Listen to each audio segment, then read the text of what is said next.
भैया हम गीतकार शक्ति सूर्या आप सब भोजपुरी श्रोतागण के प्रणाम करतानी। जैसन कि आप लोग के पता बा कि हम डेली अपना चैनल पर फुल फ्री सॉन्ग का वीडियो अपलोड करीना।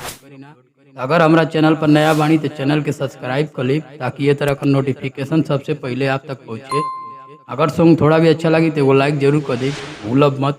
आ कमेंट करके बताई कि सॉन्ग कैसा लागल। तो इस सॉन्ग बटे छठ गीत पवन सिंह को सॉन्ग बटे ट्रैक मजनुआ पिटाता वही ट्रैक पर एगो दुखियारी बाजिन नारी बड़ी, उनकर दशा देख के उनका पड़ोस को जौन औरत बड़ी उ छठी माई से गुहार करतड़ी उनकी खातिर आ केवने भाव में करतड़ी ये सॉन्ग में बटे। तो चलिए सुनाओ तनी एकर मुखड़ा कुछ प्रकार के बटे।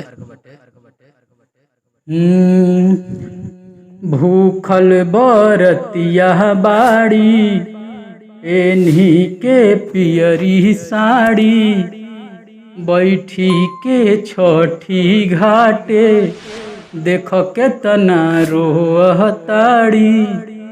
केतने के भला कैलू नहू पर हो खसहैया, बझनी तिरिया हवा पर फेरी नजरिया ए हमरो छठी मैया।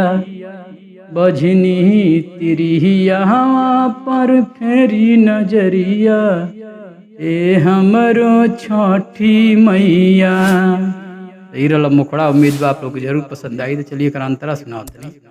तो पहला अंतरा कुछ प्रकार का बा।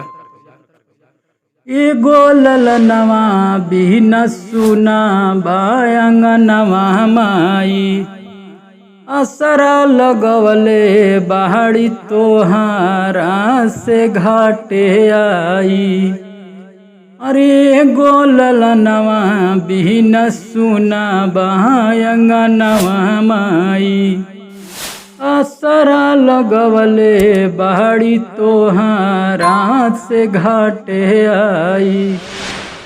कृपा करह किलकारी गुजैन की अंगनैया, बझनी तिरिया हवा पर फेरी नजरिया ए हमरो छठी मैया। ए हमरो छठी मैया। यही रहा पहला अंतरा। चलिए का दूसरा अंतरा सुनाओ तनी। दूसरा अंतरा कुछ प्रकार का बा।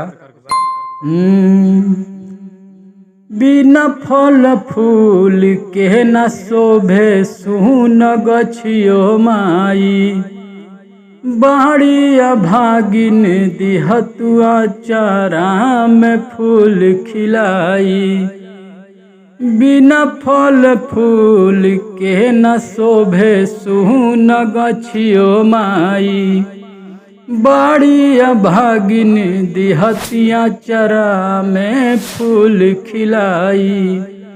सिंगर शक्ति सूर्या बिनती करेले शीश झुकाई, बझनी तिरिया हवा पर फेरी नजरिया ए हमरो छठी मैया।